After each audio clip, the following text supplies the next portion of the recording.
காவேரி வந்து வெண்ணிலாவை கூட்டின்னு வந்து உண்மையை சொல்ல வைக்கிறதால விஜய் வந்து வெளியே வந்துடுறாரு. விஜய் ரிலீஸ் பண்ணிடுறாங்க. இதனால் விஜய் ரொம்ப சந்தோஷப்படுறாரு. அடுத்து வந்து காவேரி யோசிக்கிறாங்க. விஜய் வெளியே எடுத்துட்டோம். இதுக்கப்புறம் வெள்ளாக்க கொடுத்த வாக்கை நம்ம காப்பாற்றணும் அப்படின்னு சொல்லிட்டு யோசிச்சுட்டு இருக்காங்க. இங்கே வந்து விஜய் வந்து காவேரி ரொம்ப மிஸ் பண்ணுறாரு. காவேரி போய் பார்க்கணும்னு சொல்லிட்டு போகிறாரு. ஆனால் காவேரி வந்து டோட்டலாக வந்து என்ன பண்ணுறாங்க, விஜய் அவாய்ட் பண்ணிடுறாங்க. இதனால் ஒன்றும் புரியாமல் குழம்பி போகிறார் விஜய். அடுத்து வந்து வீட்டுக்கு வர விஜய் வந்து ஒரே குழப்பமாகவே இருக்கார். இதை பார்த்து வெண்ணிலா வந்து இதுக்கப்புறம் காவேரி வந்து உங்ககிட்ட வந்து டிஸ்டன்ஸ் மெயின்டைன் பண்ணுவா, இதுக்கப்புறம் உங்கள் கூட வாழ மாட்டா, இங்கே நம்ம 2 பேரும் சேர்த்து வைக்கிறதுக்காக காவேரி கிட்ட வாக்கு கொடுத்துருக்கான்னு சொல்லிட்டு நடந்த விஷயத்தை எல்லாத்தையுமே வந்து வெண்ணிலா வந்து சொல்கிறாங்க. அதை கேட்டு விஜய் செமையாக டென்ஷன் ஆகிறாரு. எப்படி காவேரி இப்படிலாம் பண்ண முடியும், இதுக்கெலாம் சான்ஸே கிடையாது, காவேரி இப்படி பண்ணவே மாட்டானோன்னே அதுக்கப்புறம் நடந்த விஷயத்தை எல்லாம் சொல்கிறாங்க. இந்த மாதிரி காவேரி வந்து பேசினது கொடுத்தது கடைசியாக வந்து அவங்களோட வந்து வெண்ணிலாவோட கையை தன்னோட வயிற்றில் வச்சு குழந்தை சாட்சியாக வந்து சத்தியம் பண்ணதுக்கு எல்லாத்தையுமே சொல்கிறாங்க. அதை கேட்டு பயங்கரமாக அதிர்ச்சி அடைகிற விஜய், காவேரி குழந்தை மேலே சத்தியம் பண்ணாளா, நீ என்ன சொல்கிற வெண்ணிலா அப்படின்னோடனே, ஆமாம், எப்படி இப்படிலாம் பண்ணலாம், அந்த குழந்தை மேலே சத்தியம் பண்ணதுக்கு காவேரிக்கு எந்த உரிமையும் கிடையாது அப்படின்னு சொல்லிட்டு சமயம் திட்டுறாரு.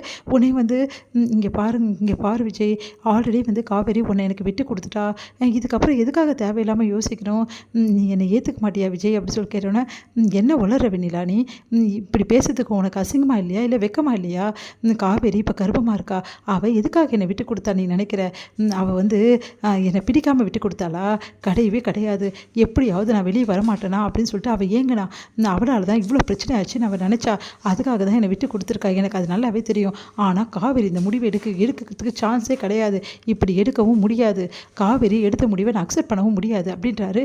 அதை கேட்டு வந்து வெண்ணிலா அதிர்ச்சி அடைகிறாங்க. என்ன வெண்ணிலா, என்ன நினச்சிட்டு இருக்க உன் மனசில், இது காவேரி இப்படிலாம் சொன்னால்னா நீ அதுக்காக வந்து என்னை வந்து மாட்டி விடாமல் இருப்ப, இல்லைன்னா மாட்டி விட்டுருவேன் அப்படி தானே அப்படின்னோடனே, அப்படிலாம் இல்லை விஜய், நான் எல்லாம் அப்படிலாம் பண்ண மாட்டேன், காவேரி தான் எனக்கு அந்த மாதிரி சொன்னா அப்படின்னோடனே, அவள் சொன்னால் உனக்கு எங்கே போச்சு அறிவு, நீ சொல்ல மாட்டியா, விஜய் உன்னோட புருஷனை எனக்கு விட்டு தர வேண்டிய அவசியம் கிடையாது, உன்னோட குழந்தையோட அப்பா அப்படின்னு சொல்லிட்டு யோசிக்க மாட்டியா, ஏன் அவள் கர்ப்பமாக இருக்காளே அதை பற்றியாவது கொஞ்சமாவது யோசிச்சியா நீ அப்படின்னோடனே, அப்படியே பார்க்குறாங்க. ஏன் வெண்ணிலா இப்படி சுயநலமாகவே இருக்க, கடைசி வரைக்கும் இப்படி தான் சுயநலமாக இருப்பல்ல, காவேரி மாதிரி வந்து இந்த மாதிரி விட்டு கொடுத்தா நீ அமைதியாக இருந்துருவ அப்படி தானே, அவள் வாழ்க்கை எப்படி போனாலும் உனக்கு கவலை கிடையாது, உன் வாழ்க்கை மட்டும் சேஃப்டியாக இருக்கணும் அப்படின்னோடனே அப்படியே பார்க்குறாங்க. இல்லை விஜய், அது வந்து இங்கே பார், நீயும் நானும் ஒரு காலத்தில் பழகணும், பேசணும், எல்லாமே ஓகே தான், ஆனால் அந்த விஜய் எப்போவோ வந்து இல்லை, இப்போ இருக்கிற விஜய் வந்து காவேரியோட புருஷன், ஒரு குழந்தைக்கு தகப்பேன், கொஞ்சமாவது புரிஞ்சுக்கோ, யாரை வேணாலும் விட்டு கொடுப்பேன் இந்த உலகத்தில், காவேரியும் சரி வயிற்றில் வர குழந்தையும் சரி, அவங்க 2 பேரை மட்டும் நான் விட்டே தரமாட்டேன், முக்கியமாக என் குழந்தை எனக்கு வேணும், என் குழந்தை இல்லாத ஒரு வாழ்க்கையை நான் நினச்சி கூட பார்க்க முடியாது அப்படின்றாரு. அதை கேட்டு அதிர்ச்சி அடைகிறாங்க.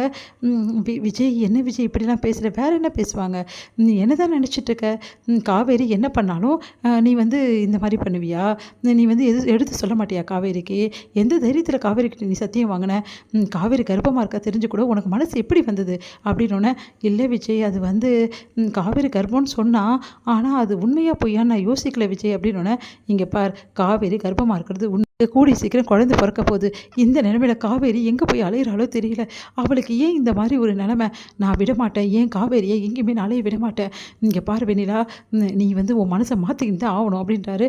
அதை கேட்டுட்டு, இல்லை விஜய், எனக்கு நல்லா தெரிஞ்சு போச்சு, நீ உன் குழந்தை மேலே உயிரே வச்சிருக்கேன்னு சொல்லிட்டு, இங்கே பார், சின்ன வயசுலேருந்து என் அப்பா அம்மா இல்லாமல் நான் வளர்ந்தவன், உனக்கும் உன் அப்பா அம்மா இப்போ தான் வந்து இந்த உலகத்தை விட்டு போனாங்க, அது உனக்கு கண்ணு முன்னாடி நடந்தது, ஒரு அப்பா அம்மாவோட வலி என்னன்னு உனக்கு புரியுது இல்லை, நான் ஒரு அப்பா, என் குழந்தை இல்லாமல் என்னால் எப்படி இருக்க முடியும், அந்த குழந்தை அப்பா இல்லாமல் வளரணும்னு நீ ஆசைப்படுறியான்னு, இல்லை விஜய், நான் அப்படிலாம் ஆசைப்படல, அப்புறம் எப்படி நீ இப்படிலாம் ஒத்துப்ப, அவள் சொன்னா, இங்கே பாரு, எனக்கு தெரியாது, காவேரி இப்போ நான் கண்டுபிடிச்சே ஆகணும், இப்போ காவேரி எங்கே இருப்பான்னு உனக்கு தெரியுமா அப்படின்னோடனே, அது வந்து எனக்கு அவள் மெசேஜ் அனுப்பிச்சா அப்படின்னு சொல்லிட்டு காட்டுறாங்க.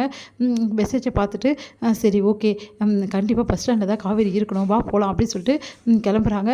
சரி, நீ வெண்ணிலா நீ வர வேணாம், நான் வேணா போகிறேன் அப்படின்னோடனே, இல்லை காவேரி திரும்ப வரமாட்டா, எனக்கு வாக்கு கொடுத்ததை காமிச்சு உன் கூட கண்டிப்பாக வரமாட்டா, அதனால் வா, நம்ம 2 பேருமே போகலாம் அப்படின்னு சொல்லிட்டு பஸ் ஸ்டாண்ட் தேடி போகிறாங்க. இங்கே காவேரி என்ன பண்ணுறாங்க, பஸ்ஸுக்காக வெயிட் பண்ணிகிட்ருக்காங்க. உடனே வந்து பார்த்துடுறாங்க விஜய் பார்த்துட்டு ஒன்று ஒழிஞ்சிக்கிறாங்க. உடனே வெண்ணிலா வந்து, விஜய் இங்கே தான் இருக்காரு, வந்திருக்கேன், வெளியே வா காவேரி அப்படி சொல்லிட்டேன். காவேரி வெளியே வராங்க. இவங்க 2 பேரும் பார்த்து அதிர்ச்சி அடைகிறாங்க. உடனே விஜய் செம கோவமாக காவேரியை பார்க்குறாரு. அதிர்ச்சி அடைகிறாங்க காவேரி.